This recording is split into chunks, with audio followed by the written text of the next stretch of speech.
My name is Esther Gill, 32 years old.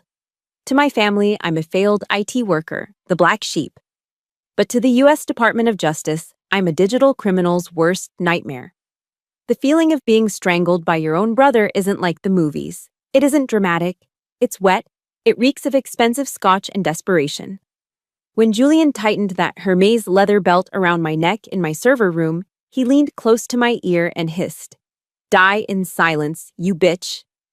He thought I was a dying lamb. He checked his Rolex, counting the seconds until I stopped breathing. He laughed, wiping his sweat, believing that stepfather Frank's money would clean up this body just like every other mess. But Julian made a fatal mistake. He didn't know that the room he was standing in wasn't a home office. It was a SCIF, a sensitive compartmented information facility. And he had just filmed the evidence of his own crime in 4K resolution. If you believe justice cannot be bought, comment justice and subscribe. This story is for anyone who has ever been underestimated by their own family. It was 11:45 p.m. on a Tuesday when I pulled my beat-up Subaru into the driveway of the guest cottage. Greenwich, Connecticut was silent. It was that heavy, expensive kind of silence you only find in neighborhoods where the hedges are trimmed with laser precision and the neighbors communicate through lawyers. The main mansion, where Frank and my mother lived, loomed on the hill like a dark fortress. But my little cottage at the edge of the property was supposed to be my sanctuary. I had just come off an 18-hour shift at the DOJ field office. My eyes were burning. All I wanted was a hot shower and the anonymity of sleep. But as I reached for the front doorknob, my stomach dropped. It was unlocked. I never leave it unlocked. Paranoia isn't a disorder when it's your job description. I pushed the door open with my elbow, my hand instinctively hovering near my waistband, though I wasn't carrying my service weapon tonight. Then, the smell hit me. It wasn't the smell of a burglar, it was the smell of entitlement. Tom Ford oud wood mixed with the acrid stench of stale scotch. It was a scent that had dominated every Thanksgiving dinner and Christmas morning of my adult life. "Julian," I whispered, the dread pooling in my gut. I walked into the living room. It was a disaster zone. Cushions were slashed, books pulled from the shelves.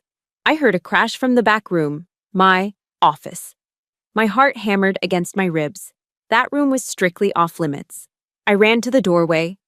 Julian was there, standing amidst the humming black towers of my server racks. He looked manic.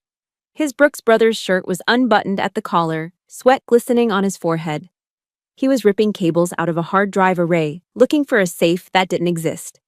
"Where is it, Esther?" He spun around, his eyes bloodshot and wild. "Where does the old man hide the emergency cash? I know you have a stash here." "Julian, get out," I said, my voice steady, though my knees were shaking. "There's no cash here, you know that. Don't lie to me." He kicked one of the server towers, the metal dented with a sickening crunch. That rack alone was worth more than his car. "I need 50 grand by morning, Esther. The guys at the club, they aren't like Frank. They'll break my legs." "Gambling again." I stepped forward, trying to block his path to the main terminal. "Go home, Julian. Tell Frank, I'm not giving you anything." He laughed, a cruel, jagged sound. He stepped closer, looming over me. He was 6'2", a former Yale rower, built on protein shakes and arrogance. I was 5'5" of exhaustion. "You think you can tell me what to do?" He sneered, looking down at me with that familiar look of absolute disgust. "Look at this place. All these blinking lights. You think you're so smart, don't you? But you're just a glorified mechanic. You're just the help, Esther. You fix computers. You reboot Windows for a living. You are nothing." He reached for the main console. "Maybe I'll take this. Pawn it for parts." "Don't touch that," I snapped, grabbing his wrist. That was the trigger. The golden sun didn't like being touched by the help. He backhanded me. The force sent me spinning into the corner of the desk. I tasted copper. Before I could orient myself, he was on me. He didn't punch me again. That would leave bruises on his knuckles. Instead, I heard the distinct swish of leather sliding through loops. He unbuckled his belt. An orange Hermes belt with a gold H buckle. "You always were too loud," he muttered, wrapping the leather around his fists. He lunged. The leather loop dropped over my head before I could scramble away. He yanked it tight. The world instantly narrowed to a pinpoint. My windpipe was crushed against the stiff leather. I clawed at the belt, my fingernails scratching uselessly against the expensive grain. I looked up into his eyes. There was no hesitation, no brotherly love, just cold, annoyed calculation. "Die in silence, you bitch," he whispered. I tried to kick, but my body was going limp. My lungs were burning, screaming for oxygen that wouldn't come. I heard a sickening pop, cartilage in my throat giving way. The humming of the servers faded into a high-pitched ring. My vision went gray, then black. The last thing I felt was him checking his watch. I don't know how long I was out. Maybe a minute, maybe less. The first thing I registered was the pain. It felt like my neck was filled with broken glass. I gasped, a ragged, wet sound that tore through the room. I was lying on the anti-static floor mats. The room was empty. The door was ajar. Julian was gone. He thought he'd finished the job, or maybe he got spooked. My phone was 5 feet away on the floor. The screen was cracked. The instinct of a normal civilian would be to crawl to that phone and dial 911, to scream for help, to cry. But I didn't cry. I didn't reach for the phone. I rolled onto my stomach, my vision swimming. Every inch of movement sent shockwaves of agony down my spine. I dragged myself across the floor, gripping the edge of the desk to pull myself up. My fingers trembled, hovering over the keyboard. I wasn't an IT support girl. I was a senior forensic analyst, and I knew something Julian didn't. The camera system in this room wasn't recording to a cloud that could be deleted. It was a closed-circuit loop, buffering to the RAM. If the power cut, or if the loop overrode itself, the evidence would be gone forever. I had to lock it. I coughed, blood spattering on the enter key. With shaking hands, I bypassed the GUI and opened the command line. I typed in the sequence I had memorized for catastrophic scenarios. SHA-25D6, checksum, lock file, mirror to DOJ vault. I typed the 32-character encryption key. My vision blurred, but my muscle memory didn't fail. Click. Upload complete, chain of custody initiated. Only then did I let myself slide back down to the floor. I touched my neck. It was swelling rapidly. I looked at the screen. The file was safe. Julian wasn't just my brother anymore. He was Subject 0. And I had just signed his warrant. The pain in my neck was throbbing, a rhythmic drumbeat syncing with the adrenaline fading from my blood. I sat on the cold, anti-static floor of my server room, staring at the progress bar on the screen. Chain of custody initiated. As I waited, my mind didn't stay in the present. Pain has a funny way of digging up old ghosts. It dragged me back 2 years, to a place that smelled not of blood and ozone, but of roasted turkey, sage stuffing, and old money. It was Thanksgiving at the Greenwich Country Club. If you've never been to a country club Thanksgiving in Connecticut, imagine a room full of people who hate each other, pretending to be a family for 3 hours while wearing sweaters that cost more than my first car. The dining hall was cavernous, lit by crystal chandeliers that probably cost more than a public school's annual budget. I was sitting at the far end of the table, the kids' end, even though I was 30 years old. Frank, my stepfather, sat at the head, holding court. He looked like the quintessential patriarch, silver hair perfectly coiffed, a glass of 18-year-old Macallan in his hand, his face flushed with the self-satisfaction of a man who owns everything he looks at. "And this," Frank boomed, clapping a heavy hand on Julian's shoulder, "is the future. Yale Law, top of his class. Just got an offer from Cravath." The guests, a mix of Frank's business partners and local politicians, oohed and ahed. They raised their glasses to Julian. Julian sat there, soaking it in, swirling his wine with that arrogant smirk I knew so well. He wasn't top of his class. Frank had donated a new library wing to ensure Julian didn't flunk out. But facts didn't matter in Greenwich. Only the narrative mattered. Then, a woman with too much Botox and a diamond necklace the size of a golf ball turned her gaze toward me. "And what about you, dear?" she asked, her voice dripping with polite disinterest. "What do you do?" I opened my mouth to speak. I wanted to say, "I work for the Department of Justice. I track human traffickers and cyber terrorists. But Frank cut in before I could make a sound. Esther? He laughed, a dismissive, airy sound. Esther is our little techie. She fixes computers. You know, if your printer jams or your Wi-Fi acts up, she's the one to call. She's finding her way. She fixes computers. The table chuckled. I forced a smile, taking a sip of water to wash down the bile rising in my throat. I wasn't a person to them. I was a utility. I was the help. That dynamic wasn't new. It was the foundation of our entire family architecture. In Frank's ledger, children were classified into two columns: assets and liabilities, investments and expenses. Julian was the investment. I remember his 18th birthday clearly. We were standing in the circular driveway. Frank led him outside, eyes twinkling, and presented him with a brand new BMW M4 convertible. Midnight blue. A man needs a machine that commands respect, Frank had said, tossing him the keys. My 18th birthday was different. I didn't get a car. I got a lecture. Frank sat me down in his mahogany-paneled study. Esther, he said, looking over his reading glasses, I'm not paying for your college. Handing you money would cripple your character. You need to learn the value of $1.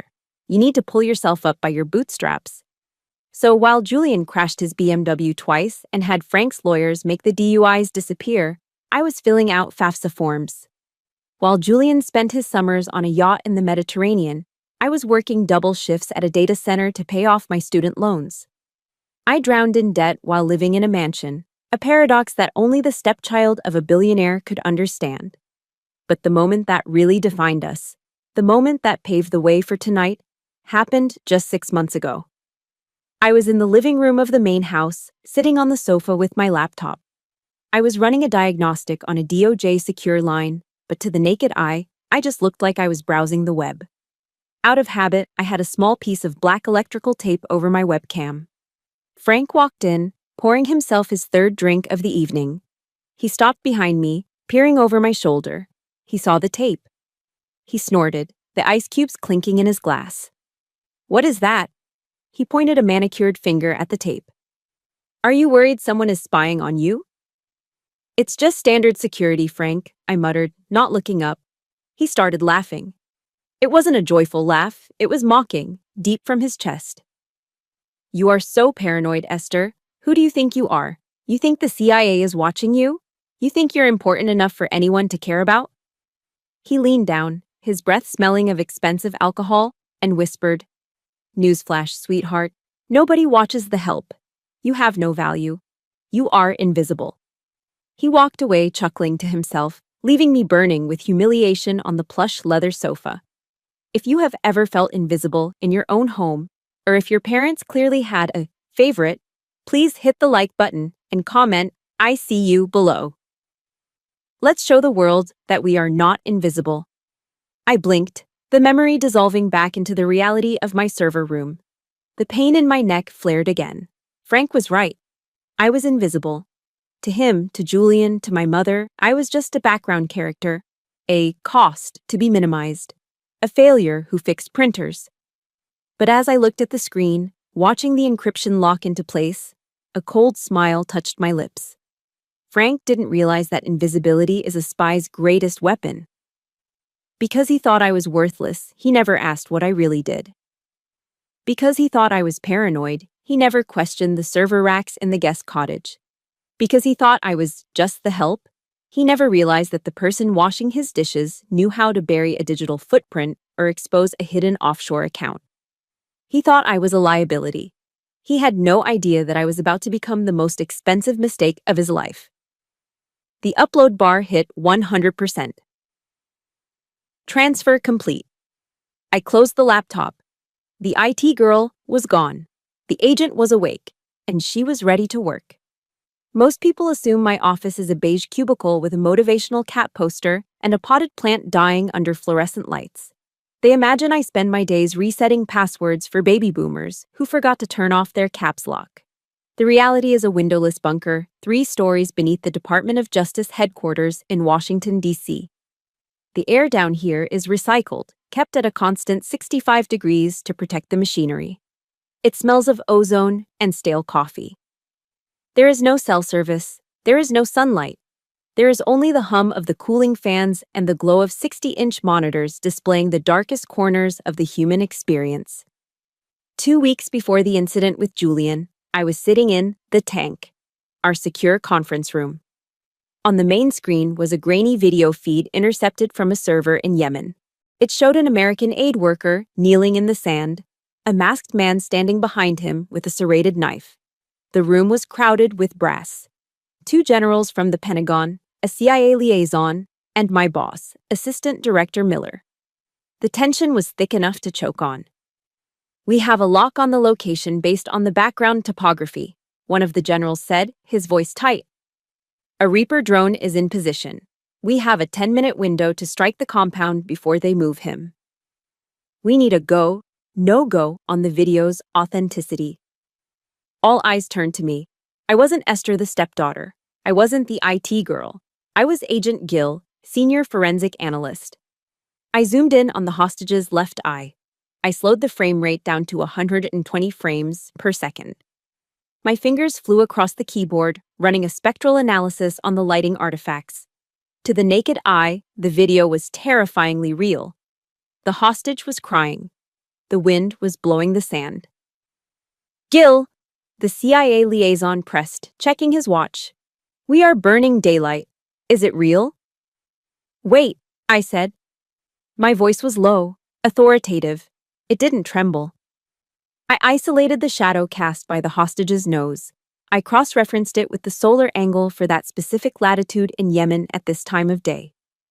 "The shadow vector is off by 3 degrees, I said, pointing at the screen. "And look at the pulse in his neck. I'm running a blood flow algorithm. The pixel coloration changes don't match a human heart rate. It's a loop." "Are you sure?" The general leaned forward, his knuckles white on the table. "If we don't strike, and this is real, that man dies." I looked up. I looked the general dead in the eye. "It's a deep fake, General, generated by a GAN algorithm. If you drop that bomb, you're hitting an empty building, or worse, a building full of civilians they want you to kill for propaganda. The hostage isn't there." The room went silent. The CIA liaison looked at Miller. "Director, she's betting a lot on a shadow." Miller didn't even blink. He crossed his arms. "If Gill says it's a fake, it's a fake. Stand down, General. Abort the strike." 10 minutes later, intelligence confirmed it. The hostage had been moved 2 days prior. The building was a trap rigged with explosives. I had just saved the lives of a drone operator's conscience and a dozen innocent civilians. Miller walked by my desk later that night as I was packing up. He didn't offer praise. We didn't do praise down here, but he nodded. "Good catch, Gill. Go home. Get some sleep." "Yes, sir." That was the life I lived. Respected, essential, powerful. But then came the hardest part of my day, the transition. I took the elevator up to the parking garage. I sat in my beat-up Subaru and took a deep breath. I took off my DOJ lanyard and hid it in the glove compartment. I took off the sharp, tailored blazer I wore for meetings and pulled on a shapeless, oversized cardigan. I checked my reflection in the rearview mirror and consciously softened my eyes. I practiced slumping my shoulders, erasing the confidence, erasing the agent. I had to become Esther again. The drive to Greenwich usually took an hour, but mentally it was a journey between 2 different dimensions. I often thought about telling them. I fantasized about slamming my badge onto the mahogany dining table and watching Frank's jaw drop. But then I remembered the brunch. It was a Sunday, 6 months ago. The Sunday brunch was a sacred ritual for my mother. We were sitting on the patio of the country club, shielding our eyes from the sun, drinking bottomless mimosas. I had just received the Director's Award for Excellence at work. I was bursting with it. I wanted my mother to know that her daughter wasn't a failure. "Mom," I started, nervously fingering the stem of my glass. "I actually have some news about work. I led a project last week that—" "Shh, look at that," my mother interrupted, pointing at the television mounted above the outdoor bar. The news was showing a press conference with a female FBI agent who had just taken down a cartel ring. The woman looked exhausted, dark circles under her eyes, hair pulled back in a messy bun. My mother shuddered, taking a delicate sip of her orange juice and champagne. Look at her, she looks dreadful. So hard, so masculine. She turned her gaze to me. Her eyes were soft, pitying, and utterly suffocating. I am so glad you didn't go into anything dangerous like that, Esther, she said, reaching out to pat my hand. I know you wanted to study criminology back in college, but honestly, it's for the best. I felt my chest tighten. Why do you say that, Mom? Oh, honey, she laughed lightly, as if stating the weather. You have such a nervous disposition. You're so fragile. You always have been. You couldn't handle the pressure of real work like that. You'd break in a day. She squeezed my hand. It's good you stick to computers. It's safe. It's simple. Just like you. I looked at her. I thought about the drone strike. I thought about the human traffickers I'd tracked through the dark web. I thought about the dead bodies I'd seen in crime scene photos without flinching. Fragile. I swallowed the truth along with the rest of my mimosa. It burned going down. You're right, Mom, I said, my voice quiet, small, obedient. I'm lucky to have a simple job. That was the moment I decided they would never know. Their ignorance wasn't just a shield for me. It was the only way I could tolerate them. If they knew who I was, they would have to admit they had been wrong about me for 30 years. And people like Frank and my mother don't admit mistakes. They just rewrite history. So, I let them have their version of Esther. The invisible girl. The disappointment.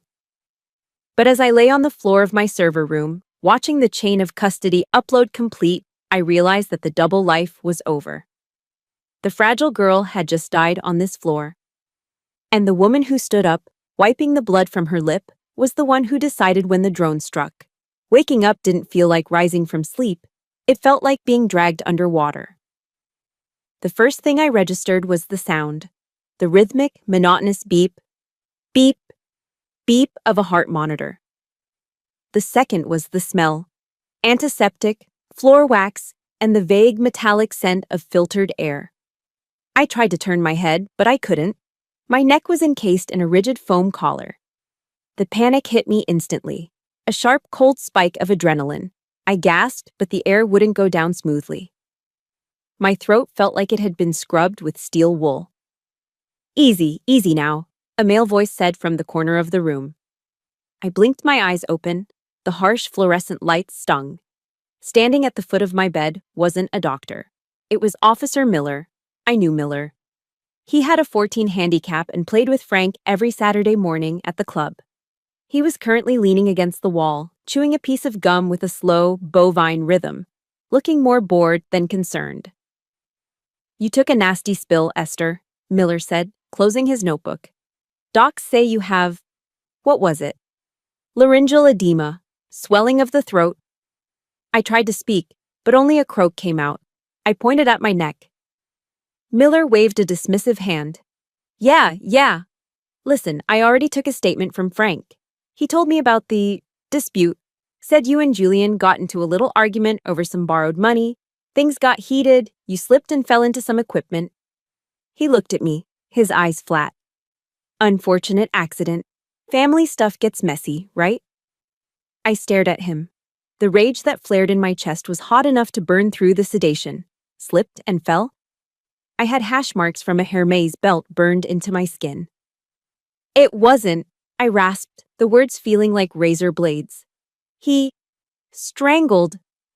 Miller stepped closer, lowering his voice. Now, Esther, let's not use heavy words like that. Julian is weeks away from the bar exam. You don't want to ruin the kid's life over a misunderstanding. Frank is very worried about you. He wants to make sure this is handled quietly. No need to involve the press or make this a criminal matter. There it was. The Greenwich Way. Protect the golden sun. Bury the daughter. I was about to tear my IV out and strangle him with the tubing when the door flew open. Get out! The voice was sharp, commanding, and beautiful. Officer Miller turned around. Excuse me, I'm conducting a police interview. You are harassing a victim in critical condition without counsel present. the woman said, stepping into the room. She was wearing a charcoal pencil skirt and a blazer that looked like armor. Her dark hair was pulled back in a severe bun, and her eyes were blazing. Elena, my cousin. Or rather, my second cousin on my father's side, the side Frank liked to pretend didn't exist. She was an assistant district attorney in Manhattan, and she was the only person in my bloodline who didn't care about Frank Gill's money. Elena, Miller shifted uncomfortably. I'm just getting the facts. I know exactly what you're doing, Miller, Elena snapped, walking past him to stand by my bed. I saw your squad car parked next to Frank's Mercedes outside. You aren't here for the facts. You're here for damage control. Now, get out before I call your captain and file a complaint for obstruction of justice. Miller hesitated, looked at me, then at Elena. He knew he was outgunned. He capped his pen. I'll be outside if she wants to make a formal statement. He slipped out, closing the door behind him. The moment he was gone, Elena's posture softened. She dropped her bag on the chair and grabbed my hand. Her fingers were warm. Oh, Essie, she whispered, using the nickname only she remembered. Look at you. I squeezed her hand. I needed to talk. I needed to act. Water, I wheezed. She quickly poured a cup and held the straw to my lips. The cool liquid soothed the fire in my throat, but swallowing was agony. Frank called me, Elena said, her voice trembling with suppressed anger. He said you had a breakdown and hurt yourself. He wanted me to come talk some sense into you regarding legal action. He wants you to sign an NDA. I closed my eyes. Of course he did. Elena, I whispered. My bag. The EMTs brought it. It's right here. She reached under the bed and pulled out the clear plastic bag labeled Patient Belongings. Inside were my clothes, my wallet, and my keys. Open it, I said. Hidden pocket, inside the jacket. Elena frowned, but did as I asked. She unzipped the bloody hoodie I'd been wearing. Inside the lining, there was a small, hidden seam. Her fingers brushed against something hard. She pulled out a silver USB drive. It looked ordinary, but it was military-grade hardware, encrypted with a 256-bit key. What is this? She asked. I took a breath, preparing myself for the pain of speaking. Frank thinks I'm IT support. He thinks I fix printers. I know, Essie. We all know they treat you like crap. No. I locked eyes with her. They don't know. I don't fix printers, Elena. I work for the DOJ, Cyber Crimes Division, Senior Analyst. Elena froze. She stared at me, processing the information. The black sheep cousin, the failure, the quiet girl. This isn't a domestic dispute, I forced the words out, each one a victory. This was an assassination attempt on a federal agent. The room went dead silent. The only sound was the heart monitor speeding up, matching my pulse. The drive, I pointed. Watch it. The password is Justice 32. Elena didn't ask questions. That was why I loved her. She was a prosecutor. She operated on evidence. She pulled a slim laptop from her briefcase, booted it up, and plugged in the drive. I watched her face as she typed in the password. I saw the moment the video started playing. I saw the reflection of the screen in her glasses, the 4K footage of the server room. Elena's hand flew to her mouth. She watched Julian storm in. She watched him smash my equipment. She watched him scream at me. And then, she watched him unbuckle his belt. I turned my head away. I couldn't watch it again. I just listened to the audio coming from her laptop speakers, the sickening crack of the cartilage, the sound of Julian grunting with effort. And then, that whisper, clear as day. Die in silence, you bitch. Elena slammed the laptop shut. When she turned to look at me, she was crying. But they weren't tears of sadness. They were tears of pure, unadulterated fury. Her jaw was set so hard I thought her teeth might crack. He checked his watch, she whispered, her voice shaking. He checked his watch while he was killing you. Frank, we'll try to bury this, I said. Elena stood up. She wiped her face with the back of her hand. She looked at the door where Officer Miller had stood, then back at me. The sadness was gone. The assistant district attorney was back, and she looked ready to burn the whole world down. "Let them try," Elena said, her voice low and dangerous. "They think they're dealing with a scared little sister and a family dispute. They have no idea they just handed me a smoking gun." She pocketed the USB drive. "Rest, Esther. Save your voice," she commanded, smoothing the blanket over my shoulder. "I'm not leaving this room, and when Frank walks through that door with his checkbook, he's going to wish he had stayed at the golf course." Elena didn't want to leave. She stood by the door like a guard dog, her hand on the latch, staring down the hallway. "They're here," she said, her voice tight. "Frank brought his personal lawyer, but the hospital staff wouldn't let him past the nurse's station. It's just Frank and your mother." "Let them in, Elena," I whispered. My throat felt like it was filled with ground glass, but my mind was razor sharp. Elena hesitated. "I can stay. I should stay as your counsel." "No." I shook my head slowly, wincing as the neck brace dug into my jaw. "They won't talk if you're here. They won't show their hand. I need to know what they're offering." Elena looked at me for a long moment, realizing that I wasn't asking as a victim, but as an investigator gathering intel. She nodded once, squeezed my hand, and stepped out. A moment later, the door opened. The air in the room changed instantly. The sterile smell of the hospital was overpowered by the scent of heavy perfume and expensive aftershave. My mother walked in first. She was wearing a vintage Chanel tweed suit, pristine and white. A ridiculous choice for a hospital visit, but perfect for a country club luncheon. Her face was pale, her makeup flawless, her eyes hidden behind oversized sunglasses, which she slowly removed. Frank followed. He was wearing his deal-closing suit, navy blue, pinstriped, custom-tailored on Savile Row. He stopped at the foot of the bed, creating distance. I waited. I waited for the question any normal parent would ask. "Are you okay? Does it hurt? Who did this?" Frank sighed, a sound of immense inconvenience.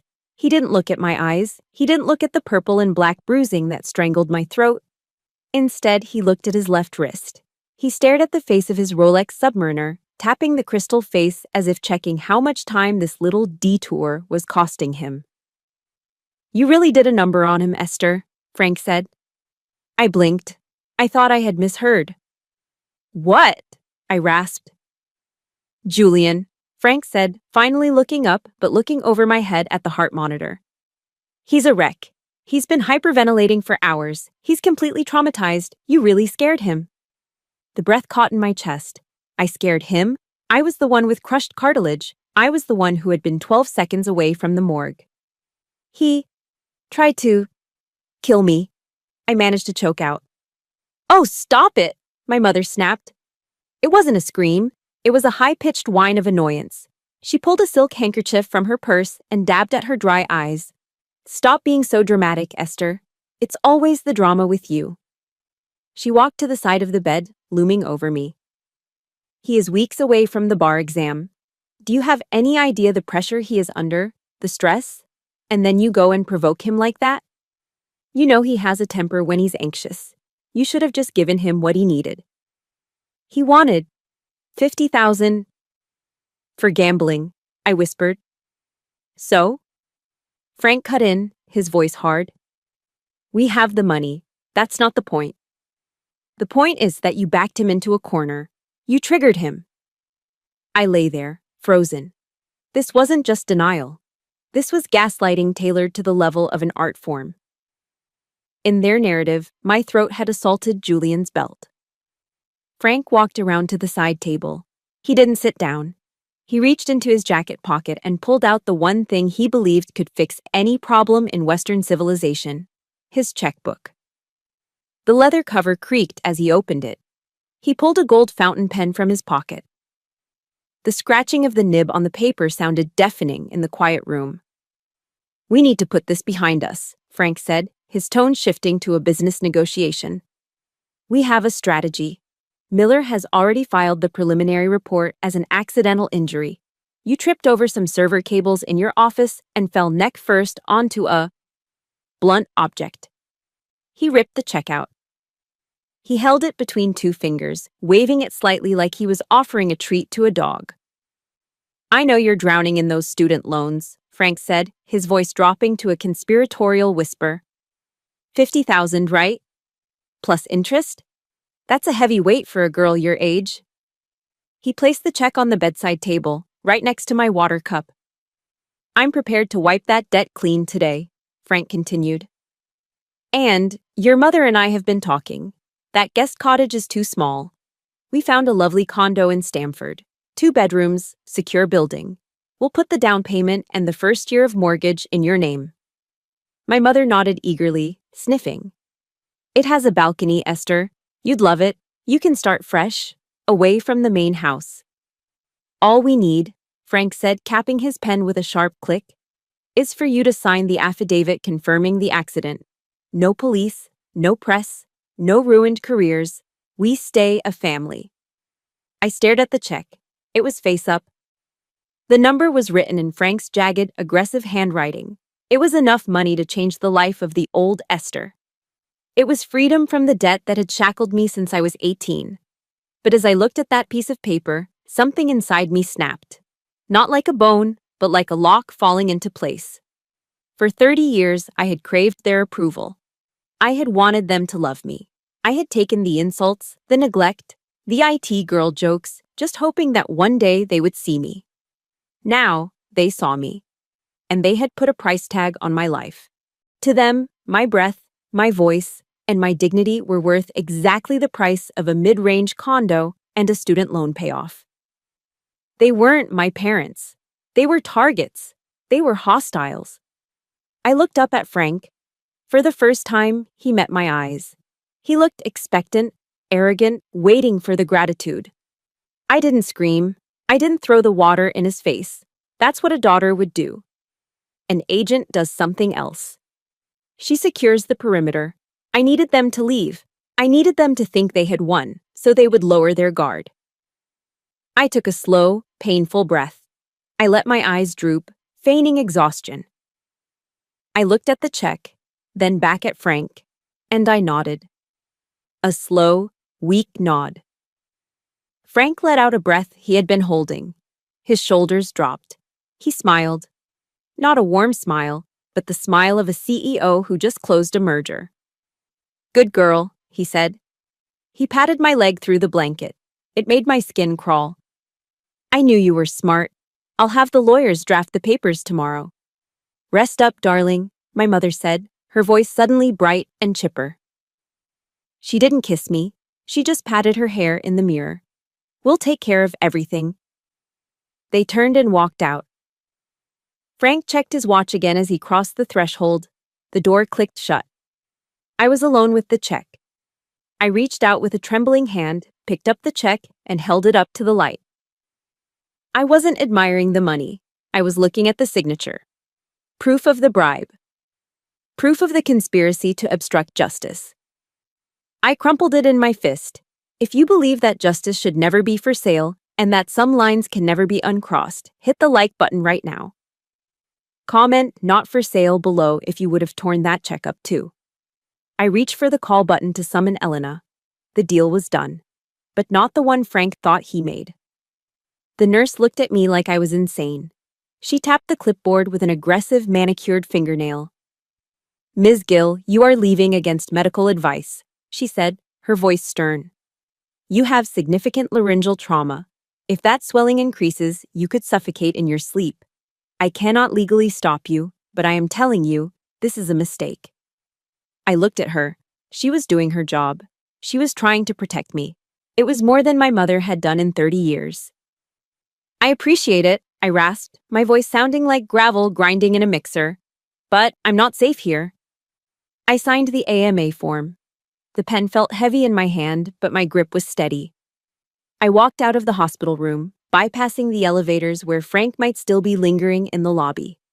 I took the service stairs. With every step, pain shot up my spine, white hot and blinding. But I didn't stop. I welcomed the pain. It was a reminder that I was alive. It was a reminder of what I had to do. Outside, the air was cold. I ripped the plastic hospital wristband off my arm and tossed it into a trash can. There is a quote by Theodore Roosevelt that Frank used to love quoting at dinner parties, usually to justify his ruthless business deals.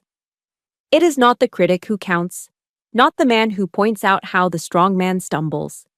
The credit belongs to the man who is actually in the arena, whose face is marred by dust and sweat and blood. Frank thought he was the man in the arena. He thought I was just the spectator, the critic, the help. I stood on the curb, waiting for my Uber.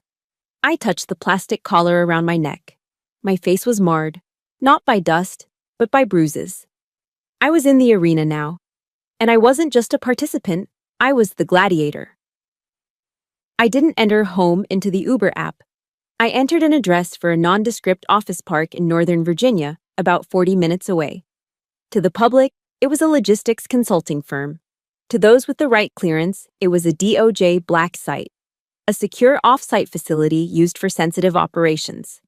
As the car merged onto the highway, I pulled out my burner phone, the one I kept for emergencies, and dialed a number I knew by heart. Miller. The voice answered on the first ring. Gruff, alert. Sir, I said. It's Jill. There was a pause.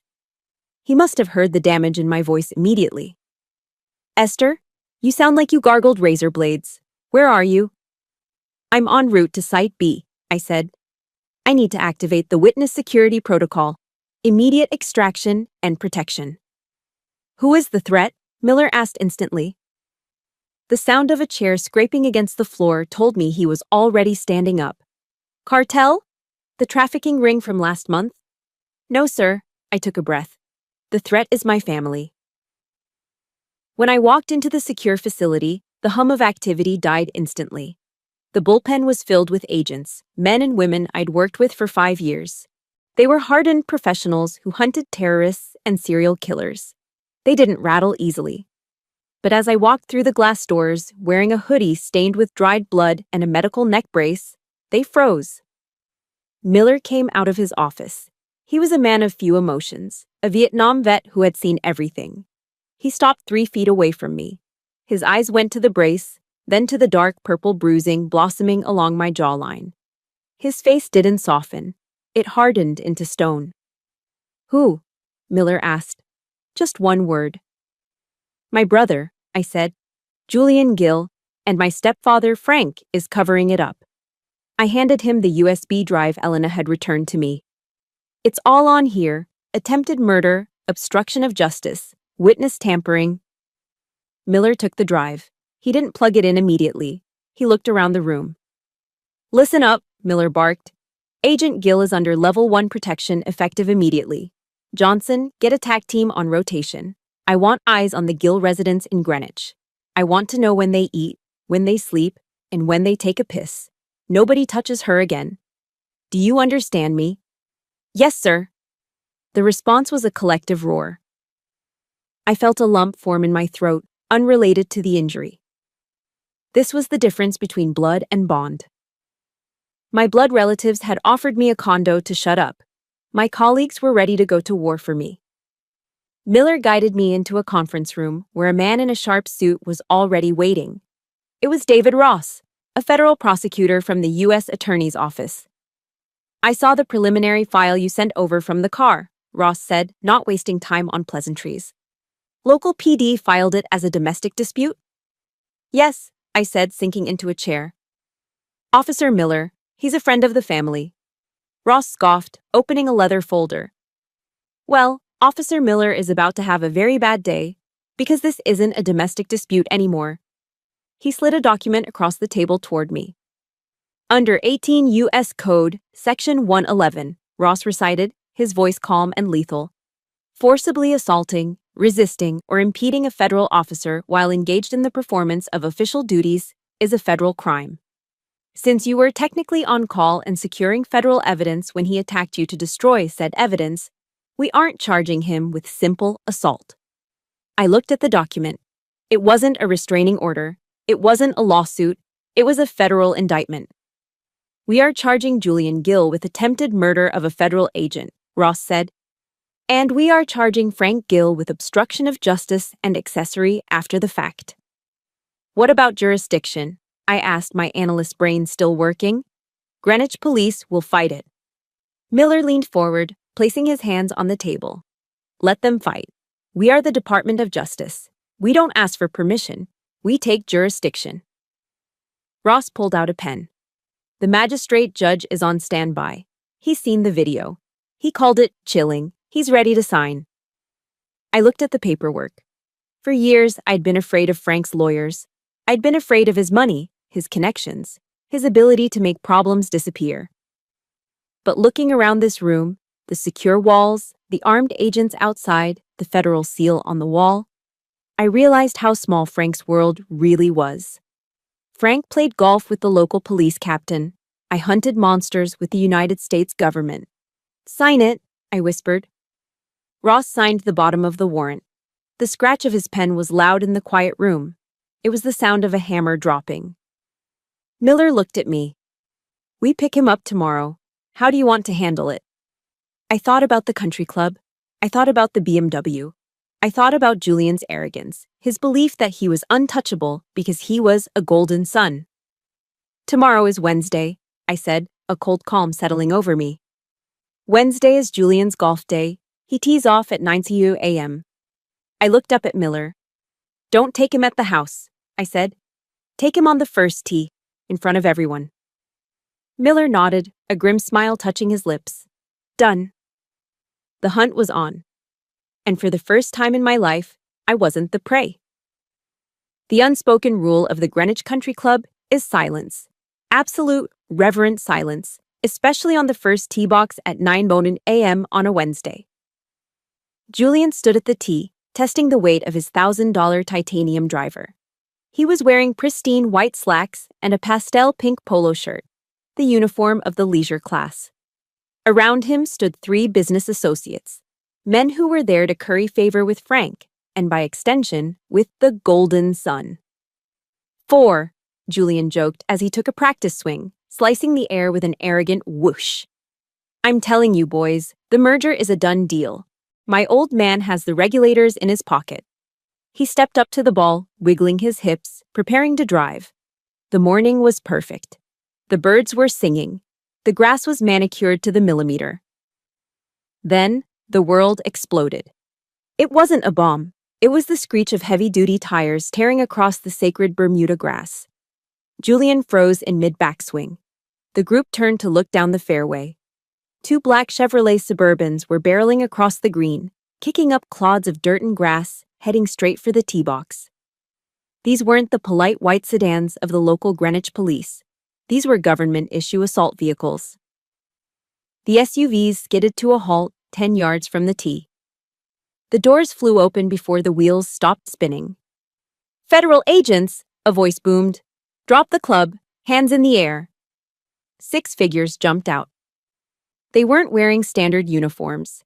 They were wearing navy blue windbreakers with 3 yellow letters emblazoned on the back. FBI. Julian didn't drop the club. He stood there, mouth agape, looking like a child whose toy had just been snatched away. What the hell is this? Julian screamed, his voice cracking. You're ruining the green. Do you have any idea how much membership costs here? Agent Johnson, the tactical lead Miller had assigned, didn't care about the grass. He closed the distance in 3 strides, grabbed Julian's arm, and spun him around. Julian Gill, you are under arrest for the attempted murder of a federal officer, Johnson announced, his voice carrying across the silent course. He kicked Julian's legs apart and slammed him against the hood of the hot SUV. The driver dropped from Julian's hand, clattering onto the asphalt cart path. Murder! Julian shouted as the cold steel of the handcuffs clicked onto his wrists. You're crazy! It was a family argument. Get your hands off me. The club members on the patio were standing up, phones out, filming. The waiters stopped serving mimosas. The golden son was getting the perp walk of the century. As Johnson shoved him into the back of the SUV, pushing his head down so he wouldn't bump it, Julian leaned out, his face red with humiliation and rage. Do you know who my father is? He screamed, spit flying from his lips. My father will sue you. He'll sue the whole damn department. You're done. You hear me? You're done. The door slammed shut, cutting off his tantrum. The SUVs peeled out, leaving deep, muddy tire tracks on the pristine fairway, a scar that money wouldn't fix anytime soon. Frank Gill didn't go to the holding cell. He went to Midtown Manhattan. The offices of Sterling and Associates were located on the 45th floor of a glass tower overlooking Central Park. The carpet was so thick it felt like walking on moss. The air smelled of old leather and billable hours. Frank sat across from Arthur Sterling. Sterling was known in New York legal circles as the Shark. He didn't defend innocent people. He defended rich people. He charged $1,200 an hour, and he was worth every penny if you wanted to bury a body. Metaphorically speaking. It's a mess, Arthur, Frank said, pacing the office. He looked older today. The facade was cracking. The feds picked him up. They're charging him with attempted murder. And something about a federal officer? It's insanity. Sterling leaned back in his Eames chair, steepling his fingers. He was a small man with eyes like polished flint. It's not insanity, Frank. It's a strategy, Sterling said smoothly. If your stepdaughter is claiming to be an agent, she's delusional. That's our angle. She works in IT, Frank spat. She fixes servers. She's always been a bit off. Quiet. Weird. Perfect, Sterling smiled. It was a cold, reptilian smile. We don't fight the physical evidence yet. We fight her character. We paint a picture for the jury. Esther is the jealous, unstable stepsister. She's 32, unmarried, low income, living in a guest cottage while her successful brother drives a BMW. She resents him. She snapped. She attacked him. He defended himself. And now she's inventing this elaborate spy fantasy to ruin him. Frank stopped pacing. He nodded slowly.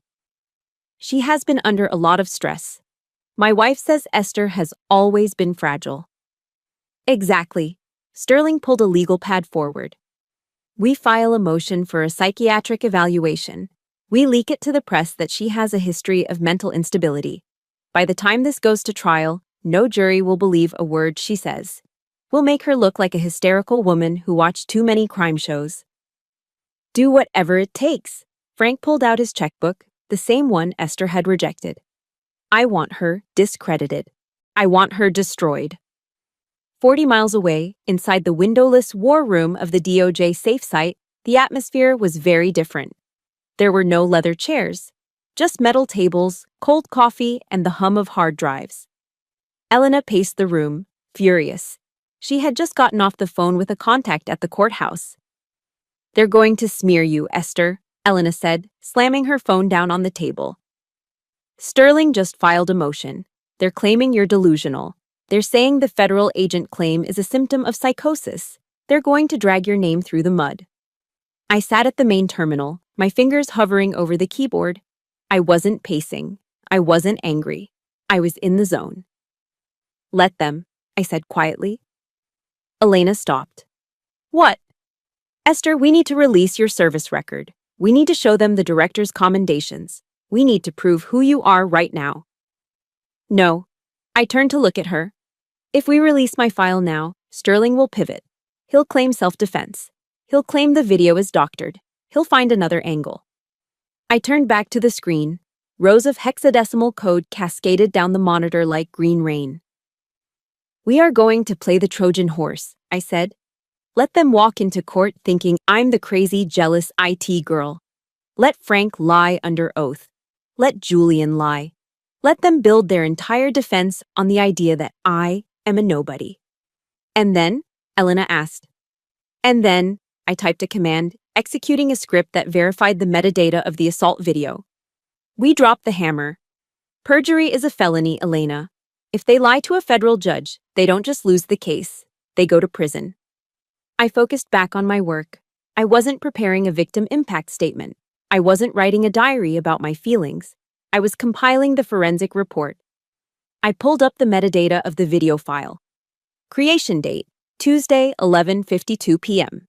Device ID, server room. CAM. 4. Hash value, matches, DOJ vault copy. I layered in the audio analysis, isolating the sound of the belt snapping, the specific frequency of Julian's voice. I built a digital fortress that no lawyer, no matter how expensive, could breach. Frank thought he could buy a narrative. He thought he could pay a man in a nice suit to tell a story about a crazy girl. He forgot that in my world, stories don't matter. Only data matters. And the data was screaming for blood. The federal courthouse in D.C. smells different from a hospital. It smells of old mahogany, floor wax, and the heavy, suffocating weight of judgment. I sat at the prosecution table next to Elena. My neck was still in the brace, a stark white reminder against my dark blazer. Across the aisle, at the defense table, sat Julian. He wasn't wearing his jail jumpsuit. Frank had already pulled strings to get him into a crisp charcoal suit. He looked well-rested. He looked like he was attending a board meeting, not a bail hearing. Frank sat in the front row of the gallery, his legs crossed, looking bored. He offered me a small, pitying smile when I walked in. It was the smile of a man who knew the game was rigged. "All rise," the bailiff bellowed. Magistrate Judge Vance swept in. He was an older man with bushy gray eyebrows and a reputation for being tough on violent crime, but tougher on procedure. Arthur Sterling, Frank's $1,000-an-hour shark, stood up. He buttoned his jacket with a smooth, practiced motion. He didn't look at the judge. He looked at the press gallery behind us. "Your Honor," Sterling began, his voice baritone and smooth like aged whiskey. "The defense moves to dismiss the video evidence submitted by the prosecution. Furthermore, we request immediate bail for my client, Mr. Gill, who is a victim of a malicious fabrication." Judge Vance peered over his glasses. "Fabrication, Mr. Sterling? The prosecution has submitted a video that appears to show your client strangling the victim with a belt." "Appears is the key word, Your Honor." Sterling walked toward the center of the room. He pointed a finger at me. "We live in a new era, an era where reality can be bent by code. We all know that Miss Gill works in computers. She is a low-level technician who harbors deep-seated resentment toward her successful brother." He paused for effect, turning to look at Frank, then back to the judge. "Ms. Gill is 32, unmarried, financially unstable, and living in her parents' guest house. She is jealous of Julian's success. She has a history of, let's call it, imaginative episodes. We contend that the video in question is a deepfake, a computer-generated fabrication created by a jealous sister using AI technology to frame the golden boy of the family." A murmur ran through the courtroom. The AI defense. It was the trendy new strategy for the guilty. "This video," Sterling continued, his voice rising, "is nothing more than a high-tech cartoon. It is inadmissible. And without it, all you have is the word of a disturbed woman against a Yale law graduate." Judge Vance looked at the screen where the paused video of Julian was displayed. He frowned. He was from a generation of typewriters. Deepfakes were a boogeyman he didn't quite understand. "This is a serious claim, Mr. Sterling," the judge said. "If the authenticity of the evidence is in question, I cannot deny bail. We will need an independent forensic analysis. That could take weeks." Frank smirked. I saw it. It was a tiny twitch of his lip. He leaned over and whispered something to Julian. Julian turned to me, his eyes cold and mocking. "You lose," his eyes said. "We always win." Sterling looked triumphant. "Exactly, Your Honor. We request—" "Objection." Elena stood up. Her voice cut through Sterling's monologue like a knife. "Ms. Ramirez," the judge sighed. "Mr. Sterling has raised a valid technical concern. Unless you have a forensic expert in your pocket who can verify this footage right now, I'm inclined to grant bail pending investigation." Elena didn't flinch. She smiled. "We don't need to hire an outside expert, Your Honor. The prosecution calls Agent Esther Gill to the stand." Sterling laughed. "Object. The victim cannot be the expert witness. She's a computer repair girl, for God's sake." "Actually," Elena said, her voice dropping an octave, deadly serious, "she isn't." I stood up. The pain in my neck flared, but I pushed it down. I walked to the witness box. I didn't look at Julian. I didn't look at Frank. I kept my eyes on the judge. I placed my hand on the Bible. "I do." I sat down. I reached into my blazer pocket. I didn't pull out a tissue. I pulled out my badge, the gold shield of the Department of Justice, and set it on the wooden ledge with a heavy metallic clack. Sterling stopped laughing. Frank sat up straighter. "State your name and occupation for the record," Elena asked. I leaned into the microphone. My voice was raspy, damaged, but it filled the room. "My name is Esther Gill. I am a senior forensic analyst for the Department of Justice Cyber Crimes Division. My badge number is 894 Alpha. I specialize in digital counterterrorism and the authentication of manipulated media." The silence that followed was absolute. Sterling looked like he had swallowed a lemon. Frank's face went from arrogant to ashen gray in the span of 2 seconds. "Agent Gill," Elena continued, "can you address the defense's claim that this video is a deepfake?" "I can," I said. I opened the folder I had prepared. I wrote the DOJ's standard protocol for detecting generative adversarial networks, or deepfakes, 2 years ago. I literally wrote the book on it. I pointed to the large monitor on the wall. "Please play the video at 0.2 speed." The video played, slow motion. "Stop at frame 402, I commanded. The image froze on Julian's face, mid-scream, sweat dripping down his temple. "Mr. Sterling claims this is AI, I said, turning to the jury box. AI struggles with 3 things: subdermal blood flow, inconsistent lighting on reflective surfaces, and chaotic motion blur. I looked at the judge. "Your Honor, if you look at the reflection in the buckle of the Hermes belt, you can see the distorted reflection of the server rack lights. The vector of that reflection matches the physical geometry of the room perfectly. An AI rendering would smooth that out." I gestured to Julian's face on the screen. Furthermore, I ran a pulse wave analysis on the pixels of the subject's forehead. You can see the subtle color shift of oxygenated blood pumping at 140 beats per minute. That is a human heart rate in a state of extreme fight or flight. No generator on the market can fake that biological signature. I turned to look at Arthur Sterling. The shark was drowning. "This video has a SHA-256 hash value that was locked into the DOJ secure vault 12 seconds after the incident," I said. "The chain of custody is unbroken. The metadata is pristine." I closed the folder. The sound echoed in the silent room. "This is not a deepfake, Your Honor," I said. I turned my head slowly. I looked past Julian, who was trembling.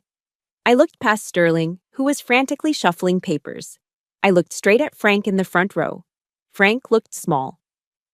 For the first time in my life, the giant who controlled the money, the cars, and the narrative looked absolutely terrified. He realized that the invisible girl had been watching him the whole time. I held his gaze. "It is not a simulation," I said. "It is a verdict." Judge Vance stared at me for a long moment. Then he looked at the defense table with disgust. "Mr. Sterling," the judge's voice was like gravel, "your motion to dismiss is denied, and considering the violent nature of the crime and the overwhelming evidence presented by Agent Gill, bail is denied." The gavel banged. "Remanded the defendant to custody." 2 marshals stepped forward. They grabbed Julian by the arms. He didn't scream this time. He didn't threaten to sue. He looked at Frank, begging for help. But Frank didn't move. He sat frozen, staring at the badge on the witness stand, realizing that all the money in the world couldn't buy his way out of this room. The sound of a federal plea agreement being signed isn't a bang. It's a scratch. A dry, pathetic scratching of a ballpoint pen against cheap government paper that signals the end of a life. 2 weeks had passed since the bail hearing. 2 weeks of Arthur Sterling, the shark, thrashing in the water, trying to find a loophole. But there were no loopholes. The metadata I had provided was a steel cage. The forensic evidence was airtight. We were in a small conference room adjacent to the courtroom holding cells. It smelled of stale coffee and industrial cleaner. Julian sat at the metal table. The charcoal suit he had worn at the hearing was gone, replaced by an orange jumpsuit that washed out his pale, terrified complexion. He looked smaller. The golden sun, the rower, the future master of the universe, had shrunk. 15 years, Julian whispered, staring at the document. 15 years, Arthur. You said you could get it down to 5. You said I could go to a camp. It's the best we can do, Julian, Sterling said, closing his briefcase. He sounded bored. He had already cashed Frank's retainer check. The outcome didn't matter to him anymore. If we go to trial, Agent Gill testifies, the jury sees the video again. The judge is looking at 25 years, minimum. Federal sentencing guidelines are mandatory. There is no parole in the federal system. You serve 85% of your time. But that's my whole life, Julian's voice cracked. Tears, hot and snotty, began to stream down his face. I'll be 50 when I get out. 50. He looked up at the glass partition where Frank and my mother were watching from the other side. They couldn't hear him, but they could see him. Julian didn't look at them with love. He looked at them with a sudden, venomous hatred. He slammed his hand on the table, rattling his shackles. He promised, Julian screamed, pointing a trembling finger at Frank through the glass. He told me he could fix anything. He lied. Look at him. He's just standing there. Sign it, Julian, Sterling said coldly. Julian signed. He wept openly, his shoulders heaving, all dignity gone. He wasn't a man taking responsibility. He was a spoiled child realizing that the credit card had finally been declined. The U.S. Marshals didn't care about his tears. They hauled him up by his armpits. Let's go, the lead marshal said. They led him out into the hallway to transport him to the van. As the heavy doors swung open, the noise of the courthouse rushed in. I was standing near the elevators with Elena and Agent Miller. I had traded my neck brace for a silk scarf, though the bruises underneath were still fading from purple to yellow. I watched them walk Julian past his parents. Mom! Dad! Julian wailed, twisting in the marshal's grip. My mother brought a hand to her mouth, stifling a sob. But she didn't reach out for him. She shrank back against the marble wall, terrified that a reporter might snap a photo of her touching a convict. Frank didn't even look at Julian. He was staring at the floor, his face a mask of red-hot fury. And just like that, Julian was gone. The elevator doors slid shut, severing the golden sun from the world of country clubs and convertibles forever. The hallway was silent for a moment. Then Frank looked up. He saw me.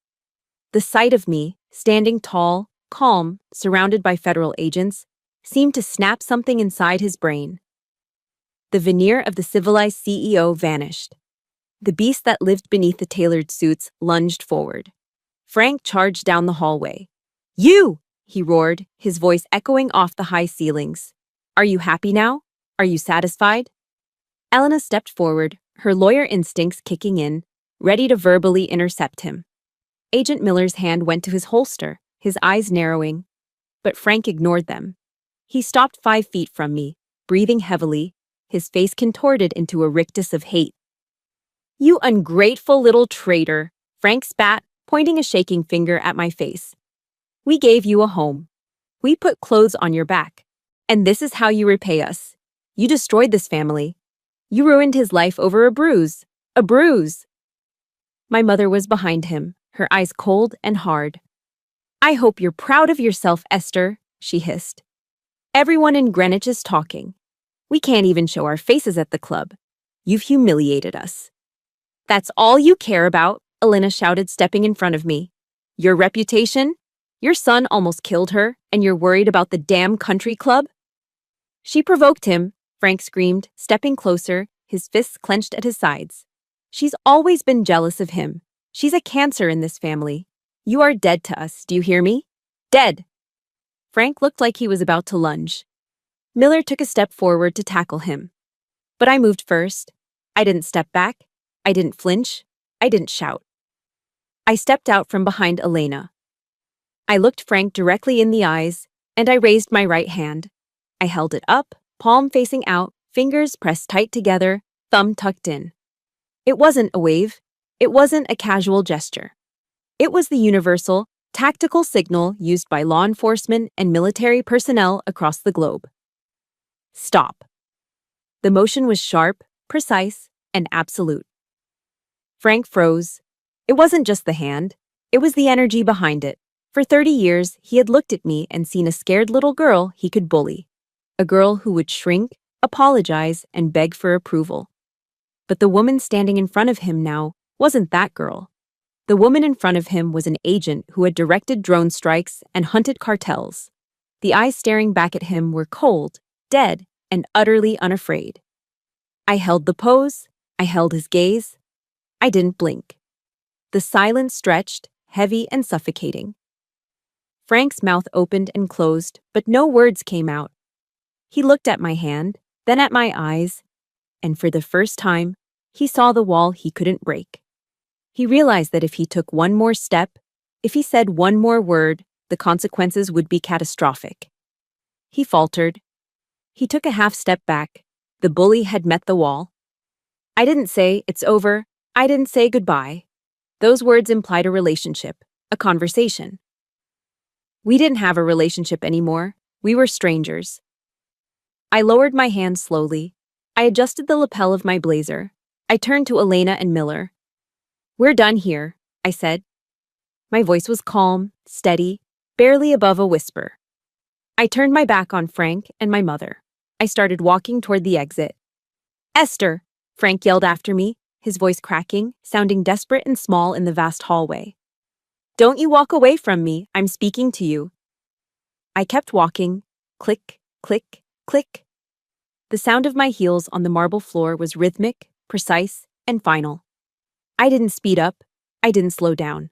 I didn't look back to see them standing there in the ruins of the life they had built on lies. I walked through the double doors and out into the bright, blinding sunlight of Washington, D.C. The air tasted sweet. It tasted like ozone and exhaust and cherry blossoms. It tasted like freedom. The placard on the door of my new office didn't just say Esther Gill. It read, "Unit Chief Esther Gill, Domestic Threat Digital Response." It had been 6 months since the trial, 6 months since Julian traded his tailored suits for a federal jumpsuit, and 6 months since I walked away from Frank in that marble hallway. My new office at the DOJ wasn't in the sub-basement anymore. It had windows, real windows that looked out over Pennsylvania Avenue. But I didn't spend much time looking at the view. I was too busy building something that hadn't existed before. After the trial, Director Miller had given me a blank check. "You exposed a gap in the system, Jill," he had said. "We protect politicians from cyber threats. We protect banks. But we don't protect the women who are being terrorized in their own homes by the people who claim to love them." So, I built the unit. We weren't chasing international terrorists anymore. We were chasing the abusers who used spyware to track their wives, the ex-boyfriends who revenge-posted private photos, and the stalkers who hid behind VPNs. Technically, as a unit chief, I was supposed to be behind a desk, managing budgets and personnel. But today, I was in the field. I parked my government-issue SUV in front of a small garden apartment complex in Arlington, Virginia. I grabbed my toolkit and walked up to apartment 4B. Sarah opened the door before I could knock. She was 22, roughly the same age I was when I first realized my family hated me. She was trembling, her eyes darting to the parking lot behind me. "Did you see a blue Ford truck?" she whispered. "He drives by sometimes. He says he knows when I turn the lights off." I checked the perimeter, Sarah. "No blue truck," I said, my voice soft but firm. "And after today, it won't matter if he drives by. We'll see him before he even turns the corner." For the next hour, I didn't act like a federal boss. I acted like the technician Frank had mocked. I installed micro cameras in the door frame. I set up a secure, encrypted router that masked her IP address. I scrubbed her phone of the tracking software her ex-boyfriend had installed. When I was finished, I handed her a tablet. It showed a crisp, high-definition feed of her front door, her back window, and the parking lot. "This feed goes to a secure cloud server," I explained, pointing to the screen, "and it also pings directly to my office. If he steps foot on this property, facial recognition will flag him, and local PD will be dispatched within 3 minutes." Sarah stared at the screen, clutching the tablet like a lifeline. She looked up at me, tears welling in her eyes. "Thank you," she choked out. "My dad. He told me I was being paranoid. He said I was imagining things." I felt a phantom ache in my neck, a ghost of the pain from 6 months ago. I knew that feeling. the feeling of being gaslit until you question your own sanity. I reached out and placed a hand on Sarah's shoulder. "You are not paranoid, Sarah," I said, looking her dead in the eye. "You were in danger, but you aren't anymore. You are protected." She exhaled, a long, shuddering breath of relief that she had probably been holding for months. That sound was better than any paycheck. It was the sound of a life being given back. That evening, I returned to my new apartment in the Navy Yard district. It was a far cry from the guest cottage in Greenwich. It was a high-rise with floor-to-ceiling glass overlooking the Potomac River. It was modern, clean, and most importantly, it was mine. Paid for with my salary, secured by my own code. I made a cup of chamomile tea and sat on the beige sofa, watching the lights of the city reflect off the water. The silence here wasn't heavy or oppressive, it was peaceful. My phone buzzed on the coffee table. I glanced at it. The caller ID didn't show a name, just a blocked number. But I knew who it was. They had been trying to reach me from burner phones and hotel lines for weeks. A voicemail icon popped up. I hesitated. My thumb hovered over the screen. Part of me, the old Esther, the daughter who just wanted to be loved, wanted to delete it without listening. But the new Esther, the unit chief, needed to confirm the intel. I pressed play. "Esther." It was my mother's voice. She sounded older, frail. But the manipulation was still there, woven into the timbre of her voice like a poison thread. "It's your mother. Please, pick up. We're staying at a hotel in the city. The bank seized the house in Greenwich, Esther. Frank is having heart palpitations. And Julian, oh God, Julian is having such a hard time in that place. He's losing weight." She paused, taking a shaky breath. "We are a family, Esther. Families forgive. We're all you have. Please, just call us. We can fix this. We can start over." The message ended. I sat there, holding the warm mug of tea. I waited for the guilt to come. I waited for that familiar, crushing weight in my chest, the obligation to fix their mess, to be the dutiful daughter. But it didn't come. Instead, I felt a profound sense of clarity. "We're all you have," she had said. I looked around my apartment. I thought about Elena, who was coming over for dinner tomorrow. I thought about Director Miller, who trusted me with millions of dollars in resources. I thought about Sarah, who was sleeping safely tonight because of me. I had a family. I had a purpose. My biological family didn't want forgiveness. They wanted a host. They wanted someone to carry their shame so they didn't have to. I didn't feel anger anymore. I just felt done. I tapped the screen. I didn't save the message. I hit delete. Then, I went into the call settings. I selected the number. My finger hovered over the red text for a split second, acknowledging the finality of the act. Block caller. I set the phone down, face down. I stood up and walked to the window. The Washington Monument glowed in the distance, a beacon of white stone against the dark sky. There is a verse in the Bible, Luke 8:17, that had kept me sane during those long years in the dark. "For there is nothing hidden that will not be disclosed, and nothing concealed that will not be known or brought out into the open." For a long time, I thought that verse was a threat, a warning that my secrets would be found out.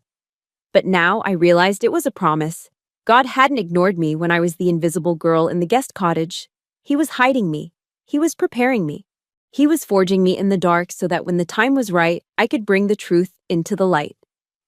I wasn't the black sheep anymore. I wasn't the victim. I leaned my forehead against the cool glass, looking out over the city I'd sworn to protect. I was no longer invisible. I was watching. And for the first time in my life, I liked what I saw. My case file is officially closed, but the mission continues. I shared my story because I know too many of you feel invisible in your own homes, undervalued by the people who should love you most. But remember, silence is not weakness, and your worth is not defined by their approval. If my victory gave you a spark of hope today, please type, "I am worthy" in the comments below. It's a small step, but it changes everything. And if you want to hear more stories where justice wins, hit that subscribe button. Welcome to the resistance. I'll see you in the next file.